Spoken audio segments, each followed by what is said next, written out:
Hello friends, मेरा नाम है शुभम राव और आप सभी को स्वागत है हमारे नए YouTube channel study with NITs पे। मैं खुद एक एनआईटीएन हूँ और मैं एनआईटी रायपुर से बीटेक हूँ इलेक्ट्रिकल इंजीनियरिंग में। तो आज हम लोग जो क्लास करने वाले हैं वो है आपके बायोस्फीयर रिजर्व के ऊपर में। और मैं पूरा कंप्लीट बायोस्फीयर रिजर्व क्या होता है, उसके कार्य क्या होते हैं, उसकी संरचना किस प्रकार होती है, इसके अलावा हमारे देश में कितने बायोस्फीयर रिजर्व और फिर उसके बाद वर्ल्ड नेटवर्क में कितने बायोस्फीयर रिजर्व हैं शामिल हैं, वो सारी चीज़ें मैं 1 बाय 1 करके कराऊंगा। ठीक है, तो मेरी एक रिक्वेस्ट है, प्लीज़ वीडियो को बिना स्किप करे आखिरी तक देखें। थोड़ा सा अगर मुझे सहयोग कर देंगे तो मैं आपको भी सहयोग करूंगा और आपके लिए डिफरेंट टाइप के लेक्चर्स लेके आऊँगा। ठीक है, ये मेरा प्रॉमिस है। चैनल में नए हैं तो प्लीज़ लाइक शेयर सब्सक्राइब करना ना भूलें। सब्सक्राइब भी नहीं, उसके साथ बेल नोटिफिकेशन भी दबाएं ताकि मुझे आपको सेपरेटली वीडियो का लिंक ना भेजना पड़े। इसके अलावा वीडियो के नीचे कमेंट जरूर करें, कुछ नहीं तो एक थम्स अप कर दो, बहुत है मेरे लिए। ठीक है, उससे यूट्यूब मेरी वीडियो को दूसरे यूज़र को रिकमेंड करेगा और थोड़ी इंगेजमेंट आएगी तो मुझे भी अच्छा लगेगा कि मैं मेहनत जो कर रहा हूँ वो थोड़ी बहुत सार्थक हो रही है। ठीक है, अगर आपने प्रीवियस लेक्चर्स नहीं देखे एसीएफ की हमारे पर्यावरण सीरीज की तो आप ऊपर आई बटन में देख सकते हैं। इसके अलावा मैंने 21 वीडियो का कंप्लीट पैकेज बनाया आपके कंप्यूटर सब्जेक्ट से रिलेटेड, जो आपके मंडी निरीक्षक, संपरीक्षक और बाकी सारे जितने भी एग्जाम होने वाले व्यापक में उसमें कंप्यूटर सब्जेक्ट रहता है, उसके लिए इंपॉर्टेंट है। तो आप ऊपर जाइए आई बटन पे, उसका भी लिंक मिलेगा। इसके अलावा वीडियो का डिस्क्रिप्शन जरूर चेक करें, वहाँ पे मेरा फेसबुक, व्हाट्सएप, ट्विटर, इंस्टाग्राम है। सारे सोशल मीडिया पे मुझे प्लीज़ फॉलो करिए। मैं वहाँ पे वीडियो का सैंपल डालता रहता हूँ, आप सैंपल देख सकते हैं। अगर मन करे तो प्लीज़ शेयर भी करिए, उससे थोड़ा बहुत मुझे फ़ायदा होगा। ठीक है, लेकिन मुझे अच्छा लगेगा कि आप मुझे फीडबैक दे रहे हैं। इसके अलावा हमारा व्हाट्सएप सपोर्ट ग्रुप चल रहा है। अगर वीडियो से रिलेटेड किसी भी प्रकार का डाउट होता है आपको तो हमारे ग्रुप में आप ऐड हो सकते हो। लड़के और लड़कियों के लिए सेपरेट है। लगभग अब 200 मेंबर के आसपास होने वाले हैं, तो प्लीज़ ग्रुप का हिस्सा बनिए। ठीक है, मेन से रिलेटेड क्वेश्चन आप मुझे पर्सनली भेज सकते हो, मैं आपको चेक करके आपको फीडबैक दे दूंगा। ठीक है, लेकिन उसके लिए पढ़ना पड़ेगा और उसके लिए वीडियो देखना पड़ेगा कि मैं मेन से रिलेटेड कौन से क्वेश्चन आपको बता रहा हूँ। ठीक है, तो ये हो गया प्रमोशन। चलो चालू करते हैं उसका लेक्चर जो है आपका बायोस्फीयर रिजर्व। ठीक है, ये टॉपिक थोड़ा सा बड़ा है और इसको समझना बहुत ज़रूरी है। सबसे पहले क्या हुआ, बायोस्फीयर रिजर्व या फिर जैव मंडल आरक्षित क्षेत्र जिसको बोलते हैं, 1971 में मैन एंड बायोस्फीयर प्रोग्राम की शुरुआत की गई यूनेस्को द्वारा। ठीक है, संयुक्त राष्ट्र संघ द्वारा की एक ऑर्गेनाइजेशन बॉडी है जो है यूनेस्को। ठीक है, इसका उद्देश्य क्या होता है पहले वो देखना और उद्देश्य याद रखना। और ये आपके multiple choice correct right wrong वाले क्वेश्चन टाइप के में आ सकता है। सबसे पहले है लैंडस्केप का और बायोडायवर्सिटी का ये संरक्षण का कार्य करता है। ठीक है, इसके अलावा आर्थिक एवं मानवीय विकास भी करता है। ठीक है, ऐसा विकास जो कि आपके इन्वायरमेंट ओरिएंटेड हो। ठीक है, विकास तो करता है लेकिन ऐसा विकास जो कि आपके इन्वायरमेंट ओरिएंटेड हो। ठीक है, तीसरा इसका काम क्या है, आपके अनुसंधान, शिक्षा, अन्वेषण और बाकी सारे रिसर्च वगैरह से रिलेटेड जितने भी प्रोजेक्ट वगैरह रहते हैं उनको प्रोत्साहन प्रदान करने का काम है। ठीक है, तो ये 3 पॉइंट आपको याद होना चाहिए क्योंकि आपको किसी भी एग्जाम में घुमा फिरा के इससे क्वेश्चन पूछ सकता है। ठीक है, नहीं होगा तो मेंस में लिखोगे तो ये 3 पॉइंट आपको इंक्लूड करना है। उसके बाद क्या है, भारत सरकार ने क्या किया, 1986 में अपना राष्ट्रीय जैव मंडल रिजर्व कार्यक्रम चालू किया। ठीक है, भारत सरकार ने जो अपना प्रोजेक्ट लाया था उसमें उसका उद्देश्य क्या था कि जितने भी प्रकार के हमारे जैव विविधता है और उसको संरक्षित किया जा रहा है। ठीक है, नेशनल पार्क, अभ्यारण्य, ये सब चीज़ों के माध्यम से उन सारों का नेटवर्क स्थापित करना इसका मेन मोटिव था। ठीक है, तो हमारे देश में आपको पता होना चाहिए कि अभी 105 नेशनल पार्क है, 544 अभ्यारण्य है, 50 टाइगर रिजर्व है, 32 हाथी रिजर्व है और 18 बायोस्फीयर रिजर्व है। ठीक है, अब सीजीपीएससी ने एक और बायोस्फीयर रिजर्व की घोषणा की है जो कि है आपका कांगेर वैली नेशनल पार्क। ठीक है, इस बार का आपका प्रीलिम्स का क्वेश्चन है ना, Kanger valley national park biosphere reserve है और ये सीजीपीएससी के द्वारा खोज किया गया। लेट इट बी, आप जानते हो क्या, ज़रा समझदार हो। मजाक कर रहा हूँ यार, बायोस्फीयर रिजर्व नहीं है, वो क्वेश्चन का आंसर उसने गलत लिया है और उसको रेक्टिफाई करना पड़ेगा। अदरवाइज एक क्वेश्चन से कितने लोगों की सिलेक्शन रुक जाती है, आपको भी पता होगा। ठीक है, 11 world network biosphere reserve programme के अंदर शामिल है 18 में से। ठीक है, क्या है, संयुक्त राष्ट्र अपना एक खुद का बायोस्फीयर रिजर्व का नेटवर्क चालू करा हुआ है। ठीक है, 1979 में सबसे पहला बायोस्फीयर रिजर्व की घोषणा की गई थी अंतर्राष्ट्रीय स्तर पर, वो पहला बायोस्फीयर रिजर्व था। ठीक है, भारत में 18 बायोस्फीयर रिजर्व है। तो संयुक्त राष्ट्र ने क्या किया, इन सभी बायोस्फीयर रिजर्व का अपना खुद का एक नेटवर्क बनाया है, जिसमें कई देशों के अलग अलग बायोस्फीयर रिजर्व को इसमें शामिल किया गया है। तो भारत के 18 में से 11 बायोस्फीयर रिजर्व जो हैं वो आपके इस world network of biosphere reserve के अंतर्गत शामिल है। ठीक है, ये याद रखना। कहीं कहीं आपको बुक में अगर पुरानी बुक रखे होगे तो 10 दिखा रहा होगा, 10 नहीं है, अभी 11 हो गए हैं, क्योंकि अभी 2 साल पहले हमारे कंचनजंगा नेशनल बायोस्फीयर रिजर्व को आपका शामिल किया गया 11th के रूप में ना। ये देखना, किसी किसी बुक में आपको 10 भी दिख सकता है, मेरे को गाली मत देना, ये करंट का टॉपिक है, मैं बता दिया आपको। जैसे कि आपके नेशनल पार्क और अभयारण्यों की घोषणा, जैसे कि मैंने लास्ट क्लास में आपको बताया था कि राज्य सरकार करती है, जबकि बायोस्फीयर रिजर्व की स्थापना भारतीय संसद के द्वारा एक विधान पारित करके किया जाता है। विधान मतलब हमने एक लॉ बनाया है इसके लिए। ठीक है, तो ये याद रखना, ये भारतीय संसद के द्वारा इसकी घोषणा मतलब उसके द्वारा जो लॉ बनाया गया उसके द्वारा घोषणा की गई है। ठीक है, ना कि राज्य सरकार के द्वारा। तो ये भी चीज़ याद रखना।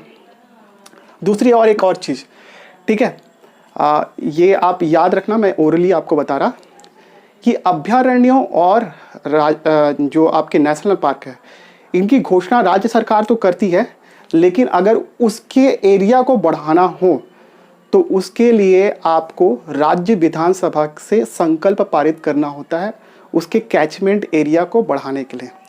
दूसरी एक इम्पॉर्टेंट चीज़, अभयारण्यों को नेशनल पार्क कभी भी घोषित किया जा सकता है, लेकिन कभी भी नेशनल पार्क को अभयारण्य नहीं बनाया जा सकता। ठीक है, ये याद रखना, और ये चीज़ मैं आपको उर्ली बता दिया। इसके आगे की चीज़ें हम लोग थोड़ी देर में देखते हैं।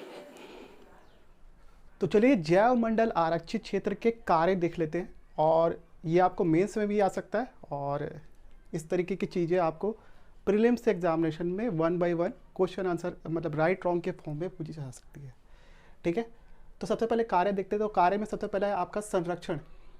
अभी संरक्षण किसको प्रदान करेगा, जैसे कि मैंने आपको पहले ही बताया, ये लैंडस्केप, ठीक है, परितंत्र, प्रजातीय एवं आनुवांशिक, ठीक है, प्रजातीय एवं आनुवांशिक विविधता, ठीक है, इन सभी को संरक्षण प्रदान करता है। इसके अलावा ये मानवीय गतिविधियों पर नियंत्रण भी रखता है और उस पर निगरानी भी रखता है।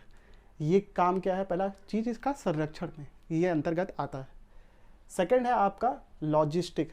ठीक है, अभी किस चीज़ को लॉजिस्टिक प्रदान करेगा, सबसे पहले इसको शोध कार्यों की स्थापना और उसको प्रोत्साहन प्रदान करना ताकि जैव विविधता संरक्षित रह सके, ऐसी चीज़ों को वो लॉजिस्टिक सपोर्ट प्रदान करता है। कौन सा आपका बायोस्फीयर रिजर्व।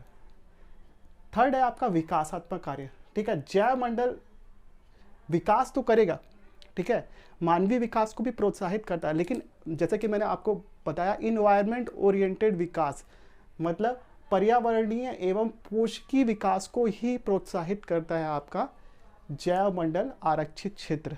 ठीक है, तो इसको आप ऐसे वर्ड में लिमिट में लिखिए और ये अच्छा खासा आपका उत्तर बनेगा। इस पर आप और भी जोड़ सकते हैं और अपने हिसाब से इसको देख के लिखिएगा। लेकिन आजकल जो मेंस का जो पैटर्न हो गया बहुत ही आपका लिमिटेड हो गया है। मतलब पहले था यार, उसमें आपको ज़्यादा चांस है कि आप फेंक फाक के कुछ भी लिख सकते हो, मतलब सब्जेक्ट ओरिएंटेड होना चाहिए बट फेंक फाक के लिख सकते हो। लेकिन अभी आपका जो वर्ड लिमिट है वो आपका 100 है, 125, 175, तो आपको बहुत ही प्रिसाइज राइटिंग करना पड़ेगा और फैक्ट्स डालने पड़ेंगे। तो आप ये फैक्ट डालिए उसमें और आपका एक अच्छा खासा उत्तर बन जाएगा। ठीक है, जिसको पढ़ना है भाई मेरे को भेजना अपने उत्तर, नहीं पढ़ना तो मत करो, लेट इट बी। नेक्स्ट है आपका जैव मंडल आरक्षित क्षेत्र की संरचना। अब जो जैव मंडल आरक्षित क्षेत्र के जो टास्क फोर्स बने हैं उसके आधार पर जैव मंडल आरक्षित क्षेत्र को 3 भाग में बांटा गया है। ठीक है, ध्यान रखिएगा, देखिए नेशनल पार्क होता है, आपका अभयारण्य होता है, उनका जो एस्पेक्ट था वो काफ़ी नैरो था, जबकि जैव मंडल आरक्षित क्षेत्र का काफ़ी ब्रॉड एस्पेक्ट है, आप देख रहे होंगे जैसे कि, ठीक है। तो आपका सबसे पहले जैव मंडल आरक्षित क्षेत्र में सबसे पहले 3 इसके लेयर होते हैं। जो सबसे अंदर वाला लेयर होता है उसको क्रोड क्षेत्र बोला जाता है या फिर क्रोर जोन बोला जाता है, ठीक है, कोर जोन या फिर क्रोड क्षेत्र, हिंदी में इसको क्रोड क्षेत्र बोलते हैं, ठीक है। ये एक ऐसा क्षेत्र होता है जहाँ पर वन्य जीव जंतुओं के आवास और बाकी सारी जैव विविधता का भंडार होता है, और यहाँ पर मानवीय प्रवेश पूर्णतया प्रतिबंधित होता है, ठीक है। लेकिन हाँ, कुछ लिमिटेड मानवीय एंट्री इसमें प्रदान की गई है, लाइक आपके रिसर्च और जितने भी आपके जो भी अधिकारी वगैरह रहते हैं इस क्रोड क्षेत्र में जा सकते हैं, ठीक है। अब उसके बाद है आपका मध्यवर्ती क्षेत्र, इसको इंग्लिश में बोलते हैं आपका बफर जोन। बफर जोन एक ऐसा एरिया होता है जहाँ पर क्या बोलते हैं, मानवीय प्रवेश की अनुमति होती है, ठीक है, लेकिन मानव वहाँ पे अपनी मर्जी से कुछ नहीं कर सकते, ठीक है। यहाँ पर आपके पर्यटन वगैरह जितने टूरिस्ट वगैरह आते हैं वो इस क्षेत्र में घूम सकते हैं, ठीक है। लेकिन हाँ, उनके द्वारा ऐसा कोई कार्य नहीं किया जाना चाहिए जिसके द्वारा जैव विविधता को हानि पहुँचे, ठीक। तो ये इसके क्षेत्र के अंतर्गत ये सारी चीज़ें आती है। इसके अलावा जैसे कि आपको पता है कि शोध एवं वैज्ञानिक सपोर्ट प्रदान करता है, तो इस क्षेत्र में भी आपके शोध एवं वैज्ञानिक कार्य निरंतर रूप से चलते रहते हैं, ठीक है। जो तीसरा बड़ा जो एरिया होता है उसको कहा जाता है आपका मैंने कुछ गलत लिख दिया यार, ये बफर क्षेत्र नहीं है, मैंने गलत लिखा है, इसको अवांतर क्षेत्र बोलते हैं ना, ट्रांजिशन एरिया, सबसे आखिरी वाला जो है यार, ये है अवांतर क्षेत्र, ठीक है। मेरा हाथ पूरा पसीना पसीना हो गया क्योंकि मैं पंखा चालू नहीं कर सकता, नहीं तो आवाज़ आएगी, आपको सुनाई नहीं देगा। अवांतर क्षेत्र क्या होता है, ये वो एरिया होता है जो कि सबसे बाहर का एरिया होता है, और यहाँ पे आपके मानवीय आवास को बनने की अनुमति है, ठीक है। इसके अलावा यहाँ इसके अंतर्गत आपके फसलीय क्षेत्र भी आते हैं, ठीक है, और ऐसे जंगल भी आते हैं जो कि प्रतिबंधित हो, ठीक है। और यहाँ पर विकासात्मक कार्य भी किए जा सकते हैं, हालांकि खेती वेती की जा सकती है, ठीक। इन दोनों में आपका मानवीय प्रवेश नहीं होता, थोड़ा बहुत होता है जो कि आपके शोध कार्यों से रिलेटेड है, इसमें आपके पर्यटन के लिए हो सकता है। तीसरे वाले में मानवीय प्रवेश आराम से रह सकते हैं, यहाँ पे देखो घर वर भी बने रहते हैं, ठीक है। तो आपको संरचना में ये तीनों चीज़ें दिखानी होंगी और इसके बारे में थोड़ा थोड़ा लिखना पड़ेगा, ठीक। तो ये चीज़ समझ में आ गई। इसके बाद हम लोग देखते हैं भारत में कितने जैव मंडल आरक्षित क्षेत्र हैं और उसमें किस तरीके के अब मॉडर्न डेज में क्वेश्चन बनने लगे हैं, वो आपको मैं बताऊंगा और इसको ज़रूर देखिएगा, ठीक है। वो देखते हैं हम लोग थोड़ी देर में। तो चलिए फटाफट से हम लोग भारत में स्थित जितने भी जैव मंडल आरक्षित क्षेत्र या फिर बायोस्फीयर रिजर्व है उनको देख लेते हैं। लेकिन मैं इसको पढ़ाने से पहले मैं आपको एक चीज़ बताता हूँ। इस बार के CGPSC एग्जामिनेशन में आपको एक क्वेश्चन आया था जैव मंडल आरक्षित क्षेत्र से, उसमें आपको 4 ऑप्शन दिया था और उसमें अरेंज करने बोला था कि इसमें से सबसे बड़ा कौन है, उसके बाद कौन है, उसके बाद उसका कौन है, ठीक है। तो हम लोग को ये पैटर्न को भी ध्यान में रखना है। हो सकता है आपकी अगली बार आपके एग्ज़ाम में ये क्वेश्चन आ जाए कि इसमें से सबसे पहला कौन बना था, इसके बाद कौन बना था, इसके बाद कौन बना था। तो ये वाला टॉपिक में अंदर के क्वेश्चन अब मारने लगा, ठीक है। तो हम लोग को सारी चीज़ें देखनी है। हम लोग आज इस टॉपिक में हम लोग कवर करेंगे कि कौन सा जैव मंडल आरक्षित क्षेत्र कब बना था, ठीक है, कहाँ स्थित है, वर्ल्ड बायोस्फीयर रिजर्व प्रोग्राम के अंतर्गत कौन शामिल है, ठीक है, ये सारी चीज़ें। और उसके बाद आखिरी में हम लोग देखेंगे क्षेत्रफल के हिसाब से कौन पहला है कौन दूसरा है, ठीक है, सारी चीज़ें। तो मैं आपको अभी 1 बाय 1 करके बताना चालू कर रहा हूँ। पता है मेरा इंडिया का मैप बहुत ज़्यादा अच्छा बना है, मैं अपनी तारीफ़ कर रहा हूँ, ठीक है। तो इंडिया का मैप ठीक ठाक बना है और आपको देख रहे होगे ये सब चीज़ें मैंने लिखी हुई है। इसको रटने का एकमात्र सिंपल सा तरीका है और वो ये है कि आप पहले इसको क्लासीफाई कर लो अलग अलग, ठीक है। सबसे पहले हम लोग दक्षिण क्षेत्र के जितने भी जैव मंडल आरक्षित क्षेत्र है उसको देखेंगे। सबसे पहले यहाँ पर आपका है ग्रेट निकोबार। ग्रेट निकोबार याद रखना कहाँ पर है, आपके अंडमान निकोबार में। ये पहला जैव मंडल, पहला नहीं है, मतलब इस साइड से पहला है। ठीक है। सेकंड आपको याद रखा मन्नार की खाड़ी, आपके श्रीलंका और भारत के बीच में जहाँ पे पाक स्ट्रेट है ना, वहीं पर आपके एक छोटी सी खाड़ी है जिसका नाम है मन्नार की खाड़ी। ठीक है। उसके बाद यहाँ पर अन्नामलाई पर्वत है, श्रृंखला है ना। ठीक है। देखो इसके लिए जियोग्राफी भी पढ़ना पड़ेगा ना, जियोग्राफी मैंने नहीं पढ़ा है लेकिन आप अगर पढ़े होंगे तो थोड़ा बहुत पता होगा आपको। अन्नामलाई पर्वत श्रृंखला में एक जगह है जिसका नाम है अगस्त मलाई, ये एक बायोस्फीयर रिजर्व है। इसके बाद है आपका नीलगिरी। ठीक है। आपके वेस्टर्न घाट और ईस्टर्न घाट को जोड़ने वाली पहाड़ी श्रृंखला कहलाती है आपकी नीलगिरी। ठीक है। इसमें एक और क्वेश्चन आता है 16 वन कहाँ पाए जाते हैं आपकी नीलगिरी में। ठीक है। और भी बहुत सारी चीज़ें आती हैं ना। तो यहाँ पर जो है आपका नीलगिरी नेशनल बायोस्फीयर रिजर्व, ये हमारे देश का पहला बायोस्फीयर रिजर्व है। ठीक है। 1986 में बना था, मैं बताऊँगा अभी थोड़ी देर में, टेंशन मत लो। इसके बाद है यहाँ पर आपके नीलगिरी आपके तमिलनाडु और क्या बोलते हैं केरला के एकदम बॉर्डर में है ना, और ये आपके केरला में ही पड़ता है बेसिकली अगस्त मलाई। शेषाचलम आपके आंध्र प्रदेश में पड़ता है। ठीक है। और शेषाचलम बेसिकली फेमस है आपके रेड सैंडल के लिए, इसको भी ध्यान रखना। रेड सैंडल बहुत ही महंगा बिकता है ना, और वीरप्पन, मैंने लास्ट क्लास में भी बताया था, वीरप्पन तस्करी करता था इसकी। इसके बाद है रन ऑफ कच्छ गुजरात में। मध्य प्रदेश में आपके पंचमढ़ी और पन्ना। ठीक है। इसके बाद हमारे छत्तीसगढ़ और मध्य प्रदेश में जो एक बायोस्फीयर रिजर्व है जिसका नाम है अचानकमार बायोस्फीयर रिजर्व। ठीक है। और इसका ज़्यादातर पोर्शन जो है वो आपके मध्य प्रदेश में आता है। इसके बाद है आपके उड़ीसा में सिमलीपाल। ठीक है। यहाँ पे वाइट टाइगर मिलता है। सुंदरबन, सुंदरबन आपके वेस्ट बंगाल में, और यहाँ पे रॉयल बंगाल टाइगर, सुंदरी नाम के वृक्ष, ये सारी चीज़ें, मैंग्रोव वनस्पति सब पाई जाती है। ये सब क्वेश्चन आपके CGPSC में आ चुका है। ठीक है। तो ये आपका हो गया सेंटर वाला पोर्शन। मैंने पहले साउथ का बताया, साउथ में आपको 5 ठो याद रखना है, सेंटर वाले में आपको 6 ठो याद रखना है। ठीक है। अब चलो नॉर्थ ईस्ट, नॉर्थ ईस्ट में आपको 5 याद रखना है। ठीक है। सबसे पहले इस कोंटे को पकड़ो, तो यहाँ पे कंचनजंगा बायोस्फीयर रिजर्व आपके सिक्किम में। इसके बाद यहाँ पर आपका मेघालय है, मेघालय में आपके नौक्रिक बायोस्फीयर रिजर्व। ठीक है। गारो हिल्स में ये है नौक्रिक। ठीक है। यहीं पे मेरे ख्याल से चेरापूंजी भी है इसी के आसपास। अब पकड़ो आसाम को, आसाम के इस कोंटे में है आपका मानस, इस कोंटे में है आपका डिब्रू सैखोवा, और इस कोंटे में है आपका दिहांग दिबांग। ठीक है। वहाँ रिवर है, ब्रह्मपुत्र रिवर को ही दिहांग दिबांग बोलते हैं। ठीक है। वो टूट जाती है अलग अलग ट्राइब्यूटरी, समझ लो उसकी। इसके बाद है आपका 2 ऊपर में, इसमें नंदा देवी और उसके बाद कोल्ड डिजर्ट।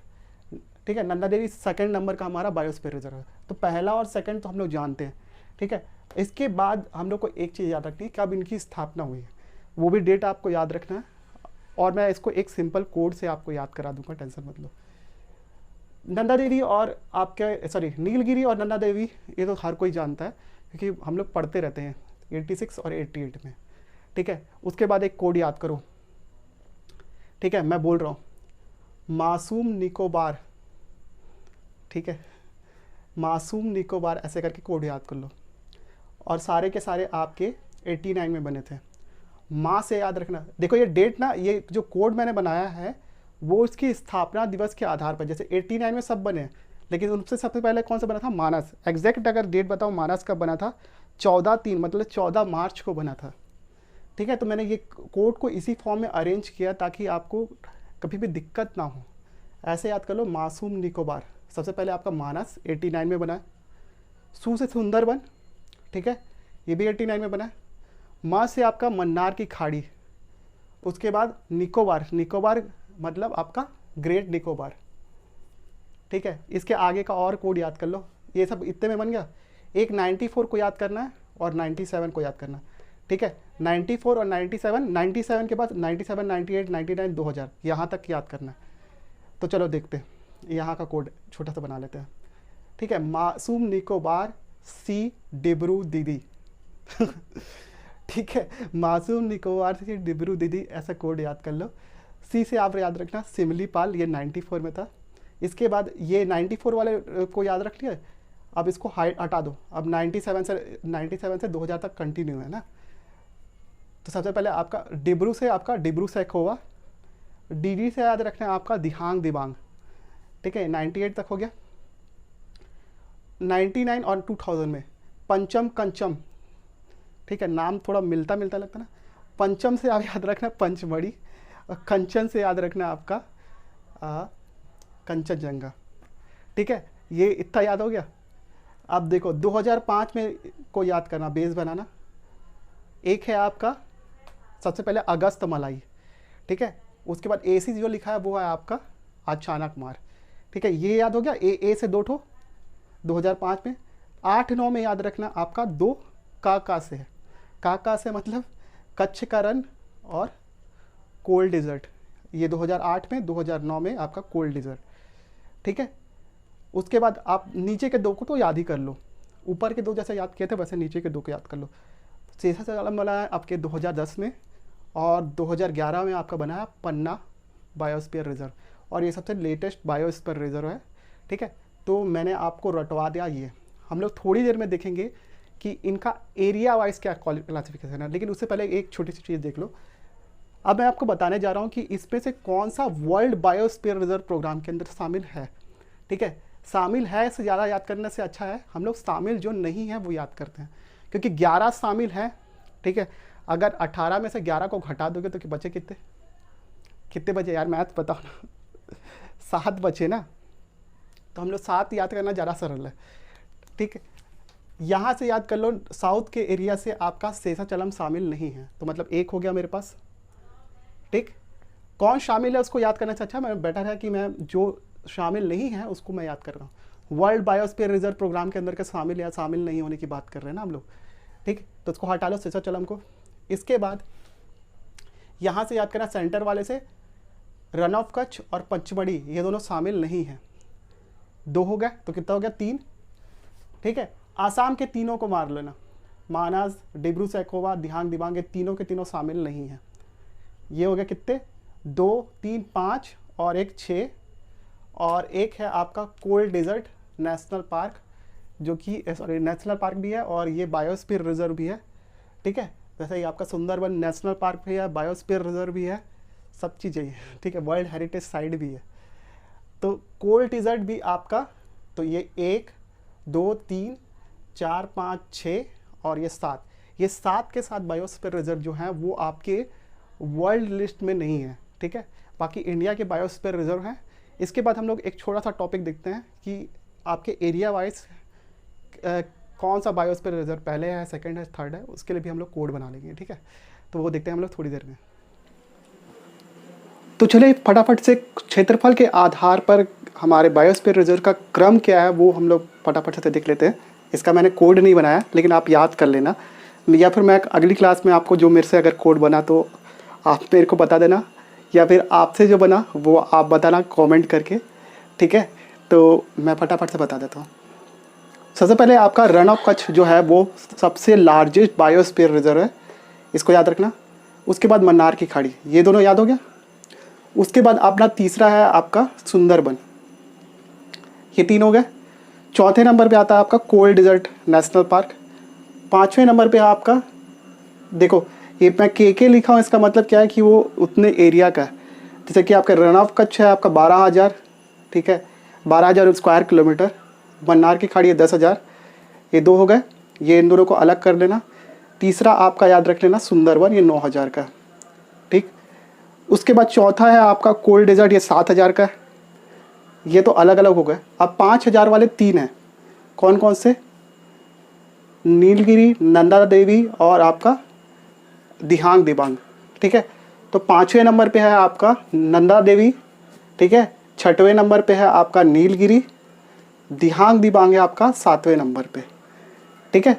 उसके बाद है 4,000 का 2, कौन कौन सा था, पंचमढ़ी और आपका शेषाचलम, ये दोनों को याद कर लेना अलग से, ठीक। ये हो गया 8 और ये हो गया 9, और एक सिमलीपाल भी 4,000 का, ये 10 नंबर पे, ठीक। उसके बाद 3 नंबर उसके बाद 3,000 में कौन कौन से, आपका अचानक मार 11वें नंबर का क्षेत्रफल के हिसाब से, इसको भी याद रख लेना। और ये तो याद ही रखना, ये हमारे छत्तीसगढ़ का 2005 में इसकी स्थापना हुई, 11वें नंबर का बड़ा नेशनल बायोस्फीयर रिजर्व है, ठीक है। और आपका, फिर उसके बाद आता है अगस्त मलाई 12वें नंबर का, ठीक। 13वें नंबर का है आपका पन्ना, 2-2000 वाले ना, पन्ना। 14वें नंबर में आपका है मानस, ठीक है। 15वें नंबर का है आपका कंचनजंगा, ये भी 2-2000 के 3 है, ठीक। 16वें नंबर का है आपका ग्रेट निकोबार। 17वें नंबर का है आपका नॉकरेक। और सबसे छोटा हमारा जो बायोस्फीयर रिजर्व है उसका नाम है डिब्रू सैखोवा, ठीक है। तो आप इसका कोड जमाने की कोशिश करना, मैं भी इसका कोड जमाने की कोशिश करूँगा। जिसको बने तो प्लीज़ कमेंट करके बताना। और आज का वीडियो इतना ही रहने देते हैं क्योंकि बहुत लंबी वीडियो बन गई है। तो आप एक काम करिए, प्लीज़ वीडियो को लाइक कीजिए, चैनल को सब्सक्राइब कीजिए विद बेल नोटिफिकेशन ऑन करके। उसके बाद नीचे कमेंट करके बताइए कि आपको ये वीडियो किस प्रकार लगा। इसके अलावा हमारे व्हाट्सएप सपोर्ट ग्रुप से ज़्यादा जुड़िए, दूसरे लोग को भी जुड़ाइए ताकि कम्युनिटी ज़्यादा बड़ी बन सके और हम लोग एक दूसरे की हेल्प कर सकें, ठीक है। तब तक के लिए thank you so much for watching this video. Have a good day.